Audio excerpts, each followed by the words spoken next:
கேள்விக்கான பதிலாய் வாழ்வோம். திருத்தூதர் பேதுரு, நீர் மெசியா, வாழும் கடவுளின் மகன் என்று விசுவாச அறிக்கையிட்ட பின், உன் பெயர் பேதுரு, இந்த பாறையின் மேல் என் திருச்சபையை கட்டுவேன் என்று விண்ணரசின் திறவுகோல்களை அவரிடம் தருவதாக வாக்குறுதி அளித்தார் இயேசு.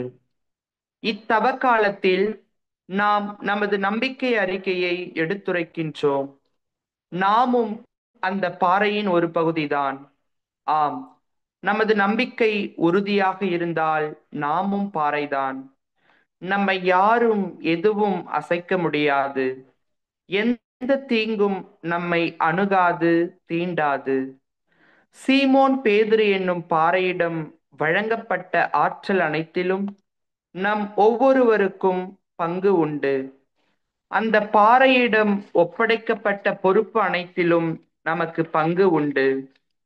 விண்ணரசின் திறவுகோல் நம் ஒவ்வொருவரிடமும் கொடுக்கப்பட்டுள்ளது. இறையாட்சியில் பங்கு கொள்வது முற்றிலும் நமது பொறுப்பு. என்னை யார் என்று நீங்கள் கூறுகின்றீர்கள் என்று சீடர்களிடம் இயேசு கேட்ட கேள்வியும், காட்சியில் தோன்றிய ஆண்டவரிடம் சவுல் கேட்ட கேள்வியும் இறை அறிவு பெறுவதற்கான முயற்சிகள். அதே வேளையில் இக்கேள்விக்கான பதில்கள் அவர்கள் மேல் கடமையையும் பொறுப்பையும் சுமத்துகின்றன. நாமும் புனித பவுலை போல கேள்வி கேட்கவும், புனித பேதுரு போல பதில் சொல்லவும் இத்தவக்காலத்தில் நம்மை தயார்படுத்த வேண்டும்.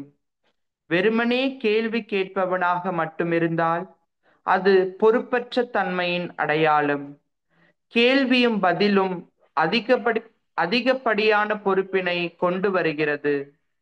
அந்த கேள்விக்கு பின் பவுல் மிகுந்த ஆர்வத்தோடு இயேசுவிற்காக தன்னை அர்ப்பணித்து பணியாற்றினார். பேதுரு தன் பதிலுக்கு ஏற்றவாறு பணியாற்றியதையும் நாம் நன்கறிவோம். நம்மில் பலர் கேள்வி கேட்பதோடு நிறுத்திக் கொள்கிறோம். புனிதர்கள் பேதுருவையும் பவுலையும் நம் கண்முன் நிறுத்தி அவர்கள் போல வாழ அருள் வேண்டுவோம். திரு அவைக்கு நம்மாலான பங்களிப்பை வழங்குவோம்.